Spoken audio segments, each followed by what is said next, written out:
this is Rohit, your chemistry teacher. Nice to meet you, everyone.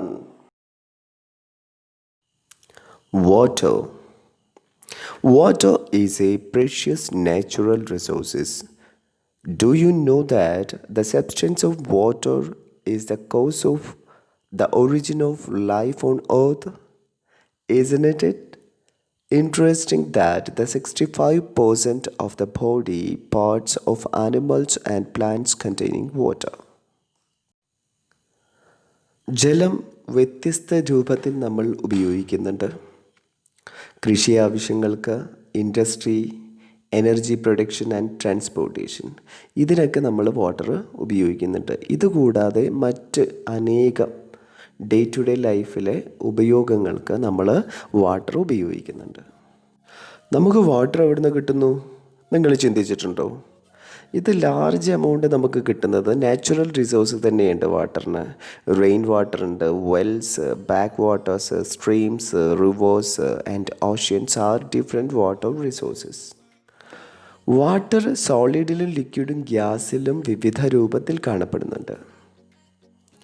ഭൂമിയിൽ ജലത്തിൻ്റെ സാന്നിധ്യം ഉള്ളതുകൊണ്ടാണ് ജീവൻ ഉണ്ടായത്, ജീവൻ്റെ നിലനിൽപ്പ്. നമുക്കറിയാം ഭൂമിയുടെ 3/4 ജലമാണ്.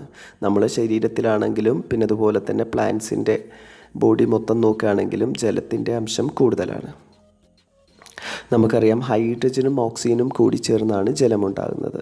അപ്പോൾ നമ്മുടെ പരിസരത്ത് ഏറ്റവും കൂടുതൽ അവൈലബിൾ ആയിട്ടുള്ള വാട്ടറിൻ്റെ സോഴ്സുകൾ നമുക്കറിയാം. ബ്രൂക്സ് ഉണ്ടാവും, പോണ്ട്സ് ഉണ്ടാവും, റിവേഴ്സ് ഉണ്ടാവും.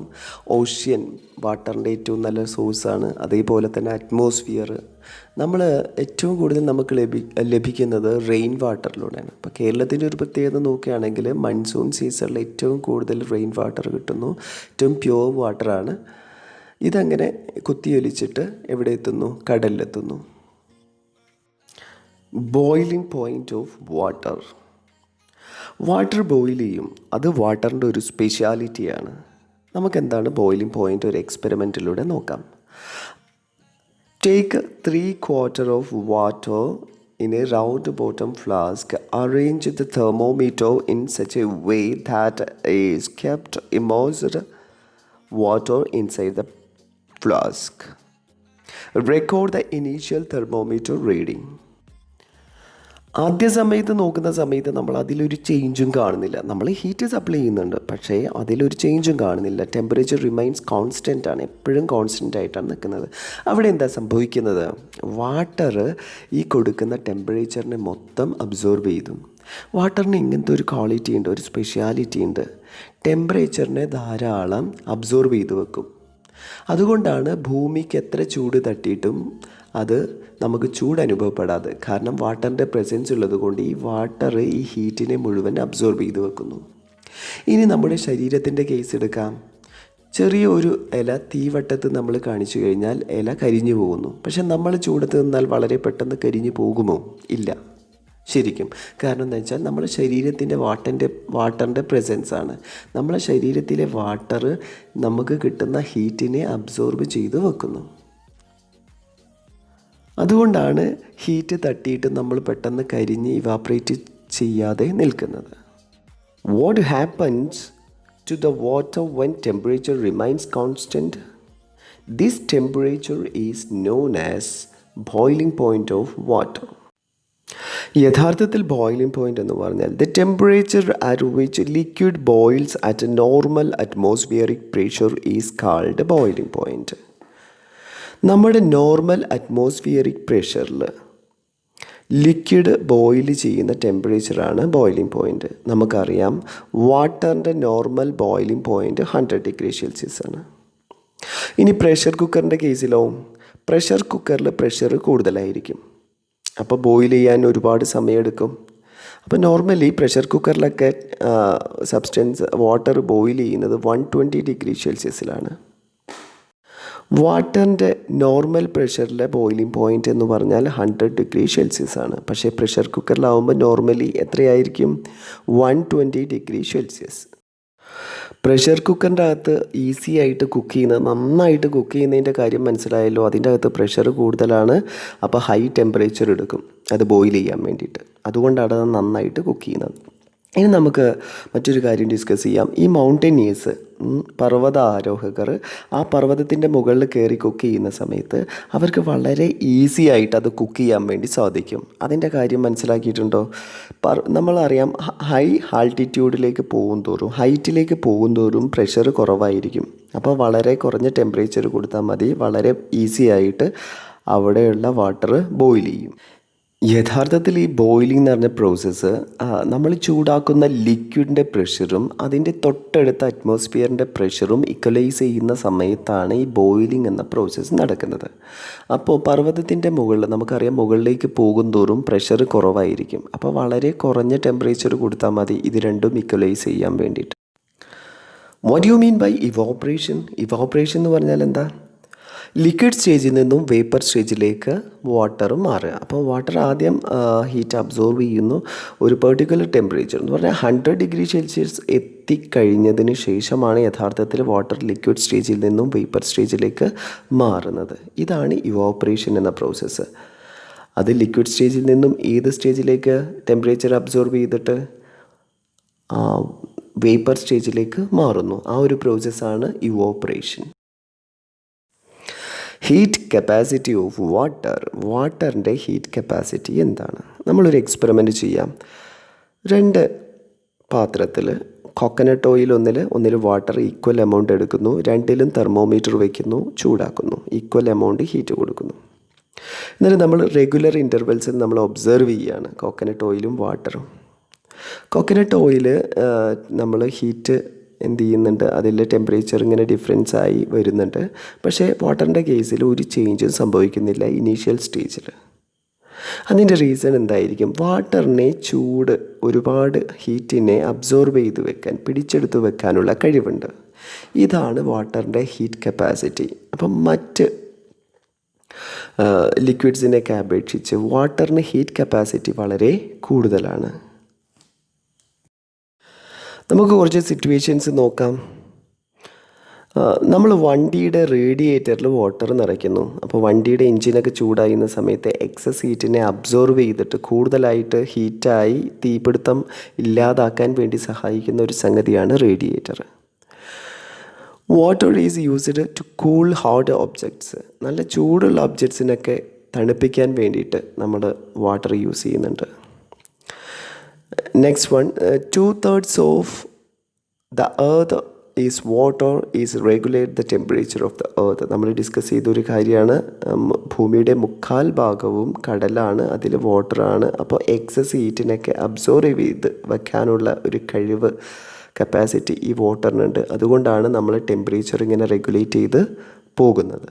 പിന്നെ നമ്മുടെ ശരീരത്തിലൊക്കെ വാട്ടർ കണ്ടൻറ്റ് കൂടുതലുള്ളത് കൊണ്ടാണ് നമ്മൾ കൂടുതൽ ഹീറ്റും അതേപോലെ കൂളൊന്നും നമുക്ക് കൂടുതലായിട്ട് അനുഭവപ്പെടാതെ ഒരു പെർട്ടിക്കുലർ ടെമ്പറേച്ചർ നമുക്ക് അനുഭവപ്പെടുന്നത്. ഫ്രീസിങ് പോയിൻ്റ് ഓഫ് വാട്ടറിൻ്റെ വേറൊരു സ്പെഷ്യാലിറ്റിയാണ്, അത് ഫ്രീസ് ചെയ്യും, അത് ഐസായിട്ട് മാറും, അത് ലിക്വിഡ് സ്റ്റേജിൽ നിന്നും സോളിഡായിട്ട് മാറും. ആ ഒരു പെർട്ടിക്കുലർ പോയിൻ്റാണ് freezing point. Actually, freezing point of a liquid is the temperature at which it freezes to solid at normal atmospheric pressure. The freezing point of water is 0 degree Celsius. അതായത് normal atmospheric പ്രഷറിൽ ഒരു liquid freeze ചെയ്യുന്ന particular ടെമ്പറേച്ചറാണ് freezing point എന്ന് പറഞ്ഞാൽ. നമുക്കറിയാം വാട്ടറിൻ്റെ freezing point 0 degree Celsius ആണ്. സാധാരണയായി കൂളിങ്ങിൻ്റെ സമയത്ത് സബ്സ്റ്റൻസ് ചുരുങ്ങാണ് യഥാർത്ഥത്തിൽ ചെയ്യുന്നത്. But in the case of വാട്ടറിൻ്റെ കേസിൽ ഇത് ഫ്രീസ് ചെയ്യുന്ന സമയത്ത്, ഐസാകുന്ന സമയത്ത് അതിൻ്റെ വോള്യം കുറച്ച് കൂടും. നിങ്ങൾക്ക് തന്നെ അനുഭവപ്പെട്ടിട്ടുണ്ടാവും, ഒരു ബോട്ടിൽ നിറയെ നമ്മൾ വെള്ളം നിറച്ച് ഫ്രീസറിൽ വെച്ച് കഴിഞ്ഞാൽ അത് ഐസാകുന്ന സമയത്ത് അതിൻ്റെ ബോട്ടിൽ പൊട്ടിയിട്ടുണ്ടാവും. കാരണം അതിൻ്റെ അകത്തെ വോള്യം കൂടും. പിന്നെ അതുപോലെ തന്നെ നമ്മൾ ഐസ് ക്യൂബ്സ് വാട്ടറിൽ ഇട്ട് കഴിഞ്ഞാൽ അതിൻ്റെ ഡെൻസിറ്റിയും കുറയുന്നുണ്ട്. ഐസ് ക്യൂബ്സ് എവിടെ നിൽക്കുക? വാട്ടറിൻ്റെ മുകളിലാണ് നിൽക്കുക. നമുക്കെല്ലാവർക്കും അറിയുന്ന ഒരു കാര്യമാണ്, ടൈറ്റാനിക് എന്ന് പറഞ്ഞിട്ടുള്ളൊരു കപ്പൽ മഞ്ഞുമലയിൽ ഇടിച്ചിട്ടാണ് അപകടമുണ്ടായതെന്ന് പറയപ്പെടുന്നുണ്ട്. അപ്പോൾ നമുക്കറിയാം, മഞ്ഞുമല വാട്ടറിൻ്റെ ലിക്വിഡിൻ്റെ മുകളിൽ പൊങ്ങി നിൽക്കാനുള്ള കാരണം വാട്ടർ ഐസാകുന്ന സമയത്ത് അതിൻ്റെ ഡെൻസിറ്റി കുറയും, വോള്യം കൂടുന്നുണ്ട്. That is when water is converted to ice it's volume increases and density decreases. Next property of the water that is surface tension. Surface tension of water. വാട്ടറിൻ്റെ മറ്റൊരു പ്രത്യേകതയാണ് സർഫേസ് ടെൻഷൻ. എന്താണ് surface tension എന്ന് നോക്കാം. നിങ്ങൾ കണ്ടിരിക്കും വെള്ളത്തിൻ്റെ മുകളിലൂടെ പോണ്ടിലായിക്കോട്ടെ, ലേക്കിലായിക്കോട്ടെ, റിവേഴ്സിലൊക്കെ ആയിക്കോട്ടെ ഒരു പ്രാണി വളരെ ഫാസ്റ്റായിട്ട് മൂവ് ചെയ്യുന്നത്. അപ്പോൾ എങ്ങനെയാണ് ആ പ്രാണിക്ക് അതിൻ്റെ മുകളിൽ നിൽക്കാൻ സാധിക്കുന്നത്? അത് വാട്ടറിൻ്റെ ഒരു സ്പെഷ്യാലിറ്റിയാണ്. അതായത് ഇവിടെ പിക്ചറൈസ് ചെയ്തിരിക്കുന്നത് നോക്കൂ, വാട്ടർ മോളിക്യൂൾസ് ആണ്. അപ്പോൾ വാട്ടറിൻ്റെ ഏറ്റവും ടോപ്പ് ലെവലുള്ള മോളിക്യൂൾസിന് അതിൻ്റെ സൈഡിലേക്ക് ഫോഴ്സ് ഓഫ് അട്രാക്ഷൻ ഉണ്ട്. പക്ഷേ മിഡിലാണെങ്കിൽ നമുക്കറിയാം ആ ഫോഴ്സ് ഓഫ് അട്രാക്ഷൻ എല്ലാ ഭാഗത്തേക്കും ഒരുപോലെ വരുന്നുണ്ട്. അപ്പോൾ ഈ വാട്ടറിൻ്റെ മുകൾ ഭാഗത്തെ ലെയർ സൈഡിലേക്കും അതേപോലെ താഴേക്കും മാത്രമേ ഫോഴ്സ് ഓഫ് അട്രാക്ഷൻ ഉള്ളൂ. അതുകൊണ്ട് അത് വലിച്ചു നീട്ടിയ ഒരു ഇലാസ്റ്റിക നാട പോലെ, സ്ട്രെച്ച്ഡ് മെംബ്രെയിൻ പോലെ അത് ആക്ട് ചെയ്യുന്നുണ്ട്.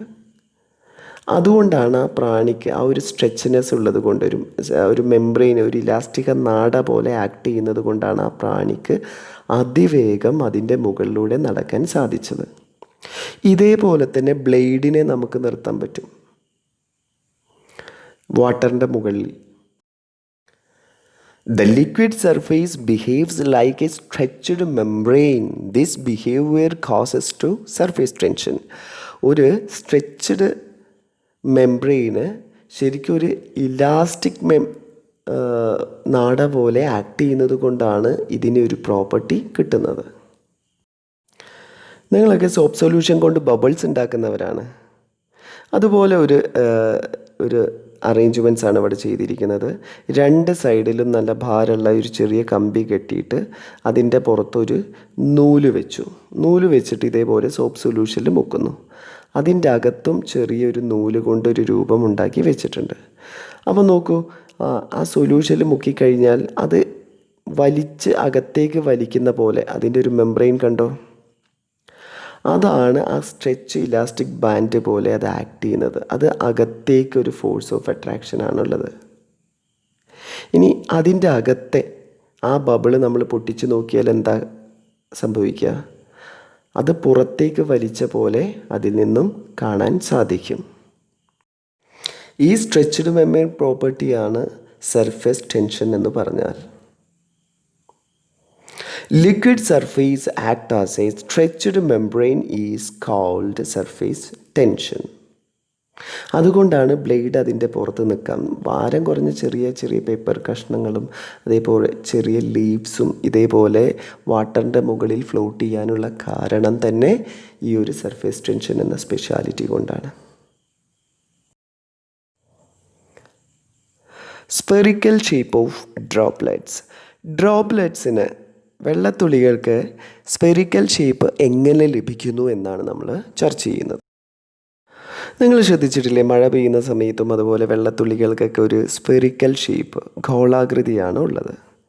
എന്തുകൊണ്ടായിരിക്കും ഇങ്ങനെ വരുന്നത്? ഈ സർഫസ് ടെൻഷൻ ലിക്വിഡിനുള്ളത് കൊണ്ട് ഈ ലിക്വിഡൊക്കെ എപ്പോഴും ശ്രമിക്കുന്നത് അതിൻ്റെ സർഫസ് ഏരിയ കുറയ്ക്കാൻ വേണ്ടിയിട്ടാണ്. നമുക്കറിയാം ഒരു സ്പെറിക്കൽ ഷേപ്പിനാണ് സർഫസ് ഏരിയ ആ ഒരു ഷേപ്പിൽ ഏറ്റവും കുറവുള്ളത്. ഒരു റെക്റ്റാങ്കിളിനോ ഒരു ട്രയാങ്കിളിനോ േക്കാളും കുറവായിരിക്കും അതേ ഒരു ഇതിലുള്ള ഒരു സ്ഫിയറിന്. അങ്ങനെയാണെങ്കിൽ for the definite mass of the substance surface area is minimum for spherical shape. ഒരു ഡെഫിനിറ്റ് മാസ് ഉള്ള ഒരു സബ്സ്റ്റൻസിന് അതിൻ്റെ സർഫസ് ഏരിയ ഏറ്റവും മിനിമൈസ് ചെയ്യുന്നത് അതിന് സ്ഫെറിക്കൽ രൂപം കിട്ടുമ്പോൾ, അല്ലെങ്കിൽ ഗോളാകൃതി പ്രാപിക്കുമ്പോൾ ആയിരിക്കും. അതുകൊണ്ടാണ് ഈ ഡ്രോപ്ലെറ്റ്സ്, അതുപോലെ തന്നെ റെയിൻ ഡ്രോപ്സ്, ഡ്യൂ ഡ്രോപ്സ് ഒക്കെ ഈ ഒരു സ്പെറിക്കൽ ഷേപ്പ്, ഒരു ഗോളാകൃതിയിൽ കാണപ്പെടുന്നത്. ആ സമയത്താണ് അവയ്ക്ക് ഏറ്റവും കുറവ് സർഫസ് ഏരിയ. ഇതെല്ലാം ലിക്വിഡ്സിൻ്റെ സർഫസ് ടെൻഷൻ എന്ന് പറഞ്ഞിട്ടുള്ളൊരു പ്രോപ്പർട്ടി ഉള്ളത് കൊണ്ടാണ് ഇങ്ങനെയൊക്കെ സംഭവിക്കുന്നത്. ഇതാണ് സർഫസ് ടെൻഷനും അതുപോലെ തന്നെ സ്പെറിക്കൽ ഷേപ്പും തമ്മിലുള്ള ബന്ധം. I hope everyone got the idea about this topic? I think you can have a lot of time for to study. You just utilize it as. Okay, we will meet with new topics. Now I want to say bye bye.